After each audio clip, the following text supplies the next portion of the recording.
हमारे रामलला अब टेंट में नहीं रहेंगे।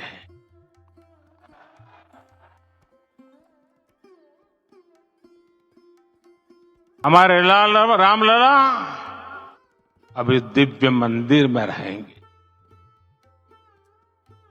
मेरा पक्का विश्वास है, अपार श्रद्धा है कि जो घटित हुआ है इसकी अनुभूति देश के, विश्व के कोने कोने में राम भक्तों को हो रही होगी। ये क्षण अलौकिक है, ये पल पवित्रतम है।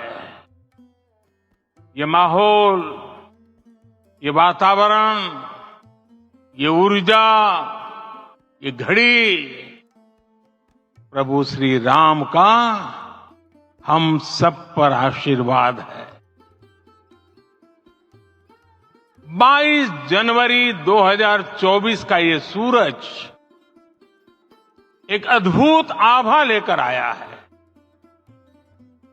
22 जनवरी 2024 ये कैलेंडर पर लिखी एक तारीख नहीं, ये एक नए काल चक्र का उद्गम है।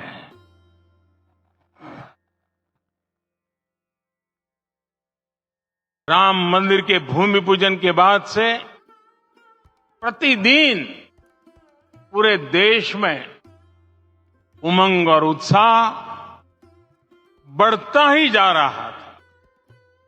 निर्माण कार्य देख देशवासियों में हर दिन एक नया विश्वास पैदा हो रहा था। आज हमें सदियों के उस धैर्य की धरोहर मिली है। आज हमें श्री राम का मंदिर मिला है। गुलामी की मानसिकता को तोड़कर उठ खड़ा हो राष्ट्र। अतीत के हर दंश से हौसला लेता हुआ राष्ट्र ऐसे ही नव इतिहास का सृजन करता है। आज से 1000 साल बाद भी लोग आज की इस तारीख की, आज के इस पल की चर्चा करेंगे। और ये कितनी बड़ी राम कृपा है कि हम सब इस पल को जी रहे हैं, इसे साक्षात घटित होते देख रहे हैं। आज दिन, दिशाएं, दिगंत सब दिव्यता से परिपूर्ण है। ये समय सामान्य समय नहीं है। ये काल के चक्र पर सर्वकालिक शाही से अंकित हो रही अमिट स्मृति रेखाएं हैं। साथियों, हम सब जानते हैं कि जहां राम का काम होता है वहां पवन पुत्र हनुमान अवश्य विराजमान होते हैं। इसलिए मैं राम भक्त हनुमान और हनुमान गढ़ी को भी प्रणाम करता हूं। मैं माता जानकी, लक्ष्मण जी, भरत, शत्रुघ्न सबको नमन करता हूं। मैं पावन अयोध्यापुरी और पावन सरयू को भी प्रणाम करता हूं। मैं इस पल दैवीय अनुभव कर रहा हूं कि जिनके आशीर्वाद से ये महान कार्य पूरा हुआ। वे दिव्य आत्माएं, वे दैवीय विभूतियां भी इस समय हमारे आसपास उपस्थित। मैं इन सभी दिव्य चेतनाओं को भी कृतज्ञता पूर्वक नमन करता हूं। मैं आज प्रभु श्री राम से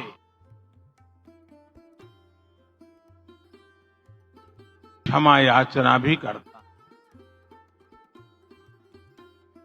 हमारे पुरुषार्थ, हमारे त्याग, तपस्या में कुछ तो कमी रह गई होगी। हम इतनी सदियों तक कार्य कर नहीं पाए। आज वो कमी पूरी हुई है।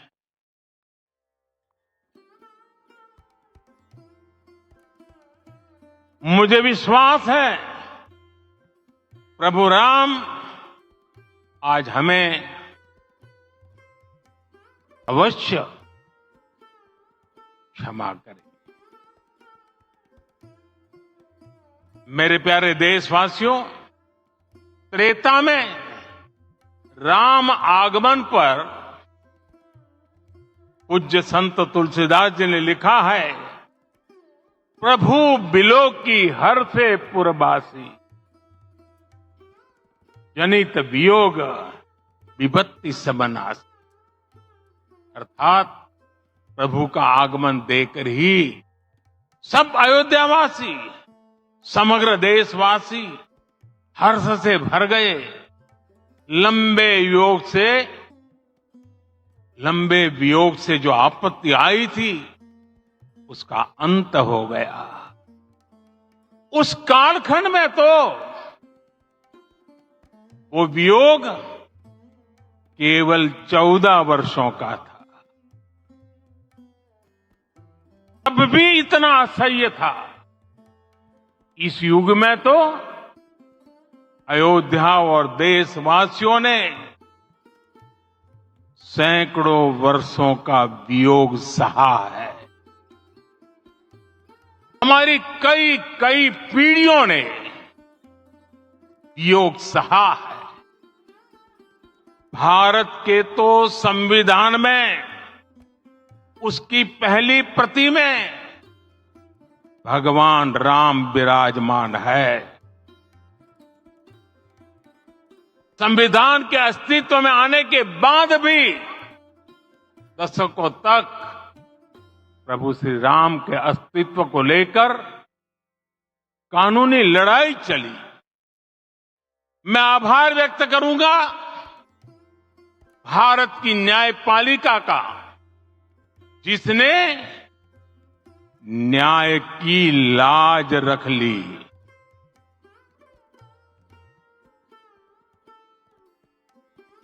न्याय के पर्याय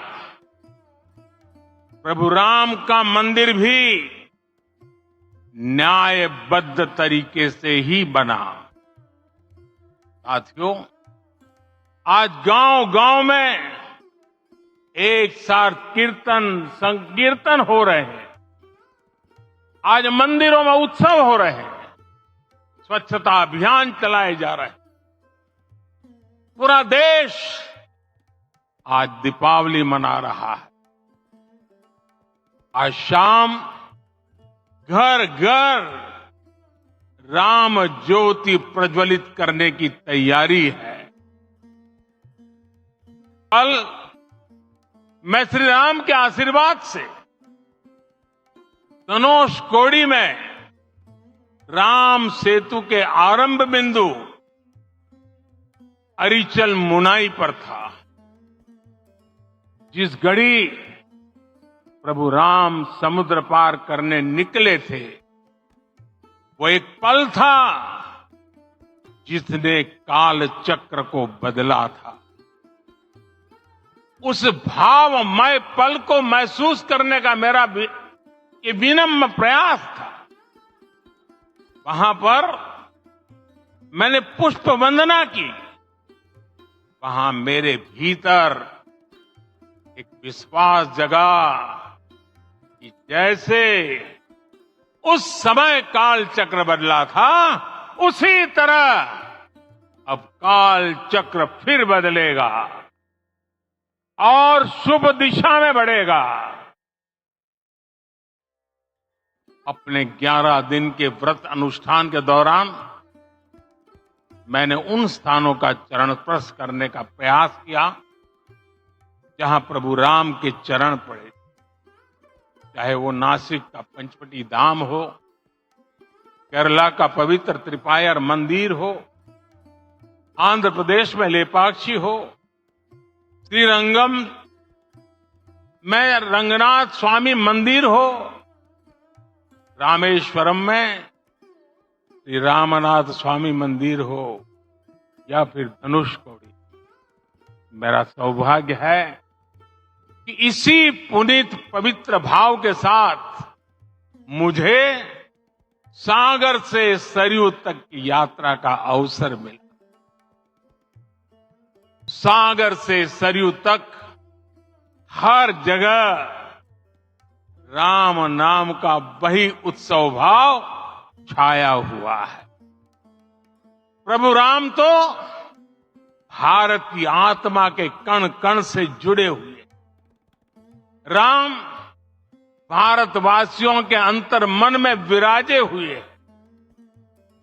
हम भारत में कहीं भी किसी की अंतरात्मा को छुएंगे तो इस एकत्व की अनुभूति होगी और यही भाव सब जगह मिलेगा।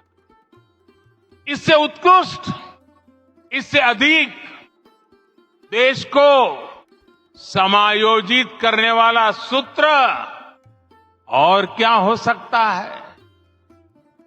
मेरे प्यारे देशवासियों, मुझे देश के कोने कोने में अलग अलग भाषाओं में रामायण सुनने का अवसर मिला है, लेकिन विशेषकर पिछले 11 दिनों में रामायण अलग अलग भाषा में अलग राज्यों से मुझे विशेष रूप से सुनने का मौका मिला। राम को परिभाषित करते हुए ऋषियों ने कहा है, रमन्ते यस्मिन् इति रामः, अर्थात जिसमें रम जाए वही राम है। राम लोक की स्मृतियों में, पर्व से लेकर परंपराओं में सर्वत्र समाये हुए। हर युग में लोगों ने राम को जिया है। हर युग में लोगों ने अपने अपने शब्दों में अपनी अपनी तरह से राम को अभिव्यक्त किया है और ये राम रस जीवन प्रवाह की तरह निरंतर बहता रहता है। प्राचीन काल से भारत के हर कोने के लोग राम रस का आचमन करते रहे। राम कथा असीम है और रामायण भी अनंत है। राम के आदर्श, राम के मूल्य, राम की शिक्षाएं सब जगह एक समान है। ये देशवासियों, आज इस ऐतिहासिक समय में देश उन व्यक्तित्वों को भी याद कर रहा है जिनके कार्य और समर्पण की वजह से आज हम ये शुभ दिन देख रहे हैं। राम के इस काम में कितने ही लोगों ने त्याग और तपस्या की पराकाष्ठा करके दिखाई। उन अनगिनत राम भक्तों के, उन अनगिनत कार सेवकों के और उन अनगिनत संत महात्माओं के हम सब ऋणी हैं। साथियों, आज का ये अवसर उत्सवता का क्षण तो है ही, लेकिन इसके साथ ही यह क्षण भारतीय समाज की परिपक्वता के बोध का भी क्षण है। हमारे लिए ये अवसर सिर्फ विजय का नहीं, विनय का भी है। दुनिया का इतिहास साक्षी है कि कई राष्ट्र अपने ही इतिहास में उलझ जाते। ऐसे देशों ने जब भी अपने इतिहास की उलझी हुई गांठों को खोलने का प्रयास किया, उन्हें सफलता पाने में बहुत कठिनाई आई, बल्कि कई बार तो पहले से ज्यादा मुश्किल परिस्थितियां बन गई। लेकिन हमारे देश ने इतिहास की इस गांठ को जिस गंभीरता और भावुकता के साथ खोला है, वो ये बताती है कि हमारा भविष्य हमारे अतीत से बहुत सुंदर होने जा रहा है। वो भी एक समय था जब कुछ लोग कहते थे कि राम मंदिर बना, आग लग जाएगी। ऐसे लोग भारत के सामाजिक भाव की पवित्रता को नहीं जानते। रामलला के इस मंदिर का निर्माण भारतीय समाज के शांति, धैर्य, आपसी सद्भाव और समन्वय का भी प्रतीक है। हम देख रहे हैं कि निर्माण किसी आग को नहीं, बल्कि ऊर्जा को जन्म दे रहा है। राम मंदिर समाज के हर वर्ग को एक उज्जवल भविष्य के पथ पर बढ़ने की प्रेरणा लेकर आया है। मैं आज उन लोगों से आह्वान करूंगा, आइए आप महसूस कीजिए, अपनी सोच पर पुनर्विचार कीजिए। राम आग नहीं है, राम ऊर्जा है। राम विवाद नहीं, राम समाधान है। राम सिर्फ हमारे नहीं है, राम तो सबके हैं। राम वर्तमान नहीं, सिर्फ वर्तमान ही नहीं, राम अनंत काल है। साथियों, आज जिस तरह राम मंदिर प्राण प्रतिष्ठा के इस आयोजन से पूरा विश्व जुड़ा हुआ है, उसमें राम की सर्वव्यापकता के दर्शन हो रहे हैं। जैसा उत्सव भारत में है, वैसा ही अनेक देशों में है। आज अयोध्या का यह उत्सव रामायण की उन वैश्विक परंपराओं का भी उत्सव बना है। रामलला की ये प्रतिष्ठा वसुधैव कुटुंबकम के विचार की भी प्रतिष्ठा। साथियों, आज अयोध्या में केवल श्री राम के विग्रह रूप की प्राण प्रतिष्ठा नहीं हुई है, ये श्री राम के रूप में साक्षात भारतीय संस्कृति के प्रति अटूट विश्वास की भी प्राण प्रतिष्ठा है। ये साक्षात मानवीय मूल्यों और सर्वोच्च आदर्शों की भी प्राण प्रतिष्ठा है। इन मूल्यों की, इन आदर्शों की आवश्यकता आज संपूर्ण विश्व को है। सर्वे भवन्तु सुखिनः, ये संकल्प हम सदियों से दोहराते आए हैं। आज उसी संकल्प को राम मंदिर के रूप में साक्षात आकार मिला है। ये मंदिर मात्र एक देव मंदिर नहीं है, ये भारत की दृष्टि का, भारत के दर्शन का, भारत के दिग्दर्शन का मंदिर है। ये राम के रूप में राष्ट्र चेतना का मंदिर है। राम भारत की आस्था है।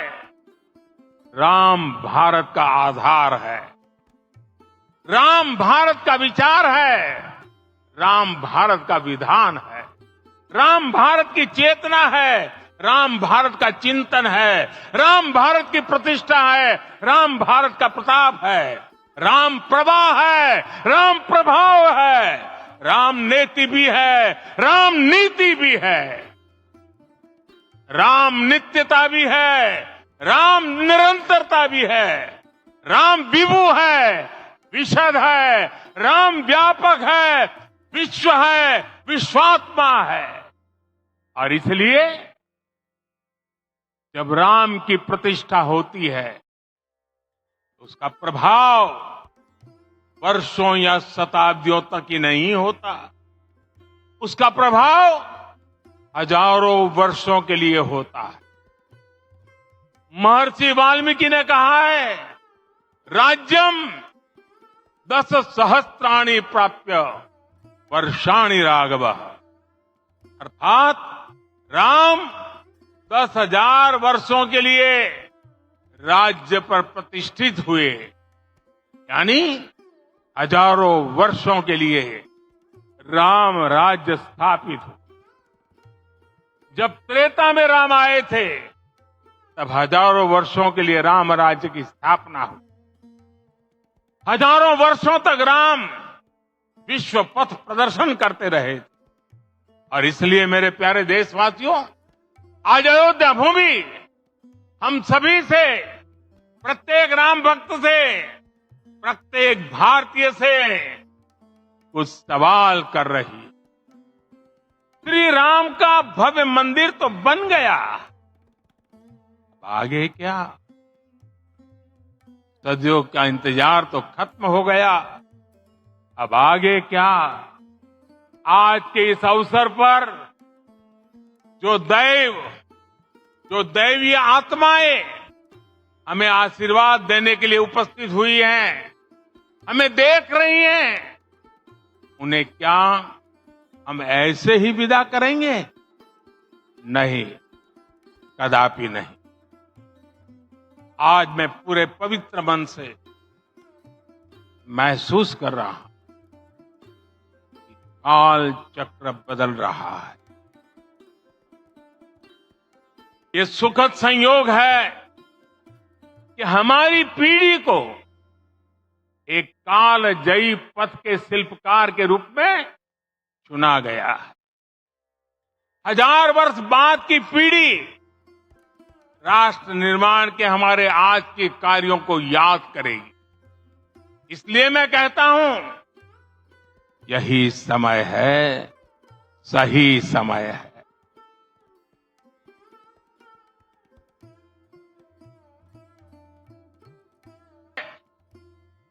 इस पवित्र समय से अगले 1000 साल के भारत की अब हमें सभी देशवासी यहीं इस पल से समर्थ, सक्षम, भव्य, दिव्य भारत के निर्माण की सौगंध लेते हैं।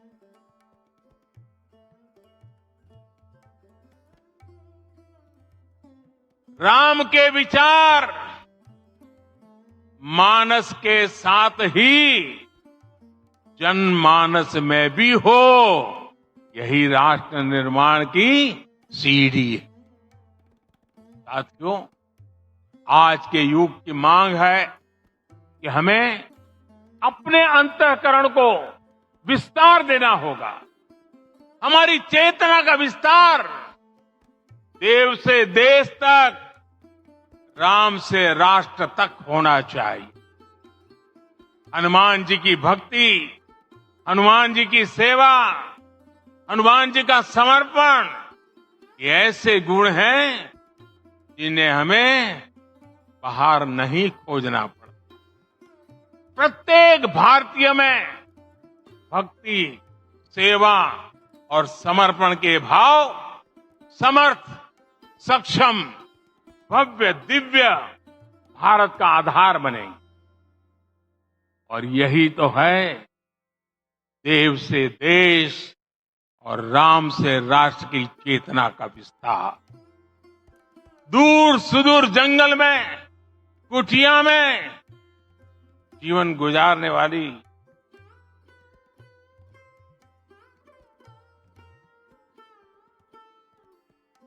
मेरी आदिवासी मां शबरी का ध्यान आते ही अप्रतिम विश्वास जागृत होता है। मां शबरी तो कब से कहती राम आएंगे।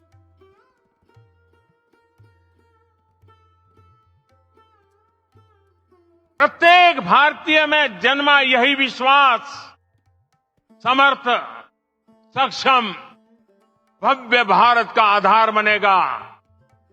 और यही तो है देव से देश और राम से राष्ट्र की चेतना का विस्तार। हम सब जानते हैं कि निषाद राज की मित्रता सभी बंधनों से परे है। निषाद राज का राम के प्रति सम्मोहन, प्रभु राम का निषाद राज के लिए अपनापन कितना मौलिक है। सब अपने हैं, सभी समान है। प्रत्येक भारतीय में अपनत्व की, बंधुत्व की ये भावना समर्थ, सक्षम, भव्य, दिव्य भारत का आधार बनेगी। और यही तो है देव से देश और राम से राष्ट्र की चेतना का विस्तार। साथियों, आज देश में निराशा के लिए रत्ती भर भी स्थान नहीं है।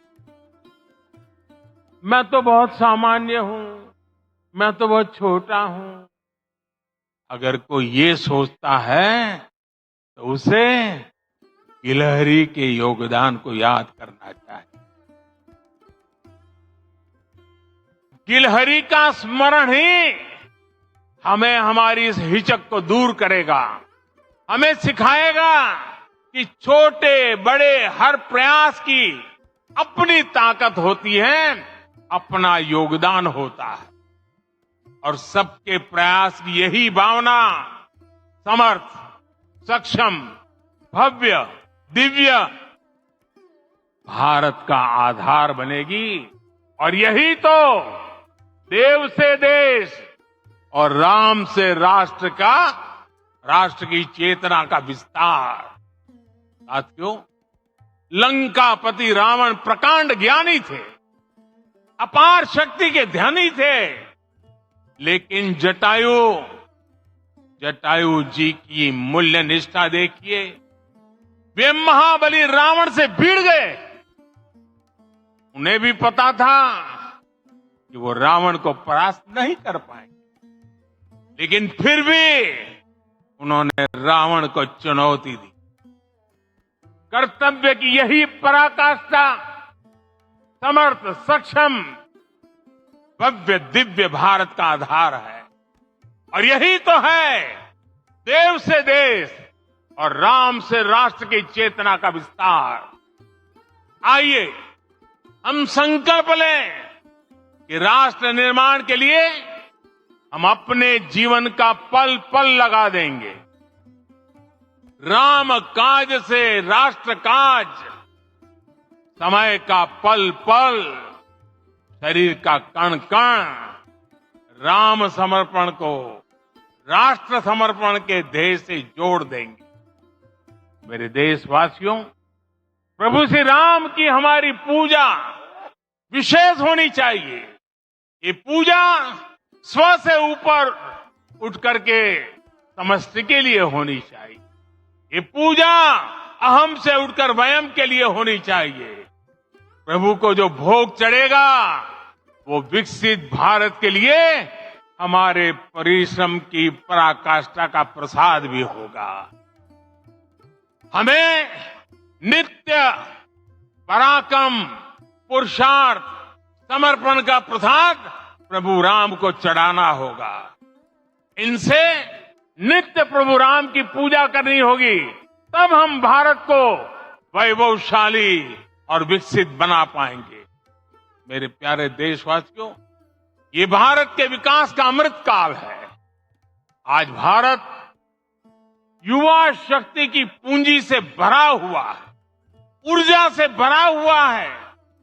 ऐसी सकारात्मक परिस्थितियां फिर न जाने कितने समय बाद बनेगी। हमें अब चूकना नहीं है, हमें अब बैठना नहीं है। मैं अपने देश के युवाओं से कहूंगा, आपके सामने हजारों वर्ष की परंपरा की प्रेरणा है। आप भारत की उस पीढ़ी का प्रतिनिधित्व करते हैं जो चांद पर तिरंगा लहरा रही है। वो 15 लाख किलोमीटर की यात्रा करके सूर्य के पास जाकर मिशन आदित्य को सफल बना रही, जो आसमान में तेजस और सागर में विक्रांत का परचम लहरा रही है। अपनी विरासत पर गर्व करते हुए आपको भारत का नव प्रभात लिखना है। परंपरा की पवित्रता और आधुनिकता की अनंतता, दोनों ही पथ पर चलते हुए भारत समृद्धि के लक्ष्य तक पहुंचेगा। मेरे साथियों, आने वाला समय अब सफलता का है। आने वाला समय अब सिद्धि का है। ये भव्य राम मंदिर साक्षी बनेगा भारत के उत्कर्ष का, भारत के उदय का। ये भव्य राम मंदिर साक्षी बनेगा भव्य भारत के अभ्युदय का, विकसित भारत का।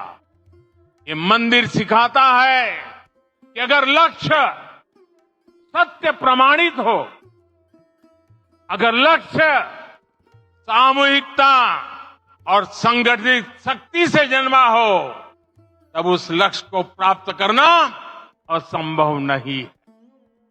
ये भारत का समय है और भारत अब आगे बढ़ने वाला है। शताब्दियों की प्रतीक्षा के बाद हम यहां पहुंचे हैं। हम सब ने इस युग का, इस कालखंड का इंतजार किया है। अब हम रुकेंगे नहीं, हम विकास की ऊंचाई पर जाकर ही रहेंगे। इसी भाव के साथ रामलला के चरणों में प्रणाम करते हुए आप सभी को बहुत बहुत शुभकामनाएं। सभी संतों के चरणों में मेरे प्रणाम। सियावर रामचंद्र की, सियावर रामचंद्र की, सियावर रामचंद्र की।